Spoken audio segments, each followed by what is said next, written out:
આ લોકશાહીની અંદર લોકો માલિક હોય અને આશીર્વાદ લોકોના હોય, આપણા ના હોય. એટલે લોકોએ જે આશીર્વાદ આપ્યો છે તો 9 ટર્મ પૂરી કરી છે. હવે જ આગળ જઈએ છીએ. 2 જણાની જીત છે, 2 જણની હાર. 2 જણની હાર નથી થઈ.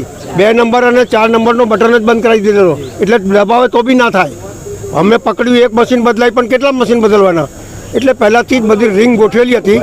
અને રિંગમાં શું છે, ઉમેદવારના બી તમે વોટ નાખી આવો અને તમે 2 જણને આમ જ જીતાડી દો અને પ્રશાસનને બધાનો સહારો લો અને જે લોકો બચારા ડ્યુટી કરતા હોય એમના ઉપર પ્રેશર કરો કે તમારે આવું કરવું જ પડશે. અને આ રીતે જો દબાણ કરીને તમે ચૂંટણી જીતતા હોય તો એને ચૂંટણી ના કહેવાય ને લોકશાહી ના કહેવાય. 16ના વિસ્તારમાં સાંસદ આવ્યા હતા તમારા, એમના શું એમની જોડે તો શું ચર્ચા કરવાની? હું એક વડીલ છું અને હું મારી મર્યાદા નહીં કહું. એ એમની મર્યાદા ભલે કોઈ નાખે.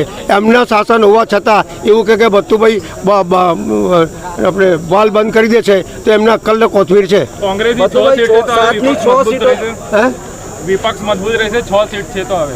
અરે ગાંધી અકેલા હતા, કોઈ સત્તા નથી, તો આ દેશમાં આઝાદી થઈ યાર. શું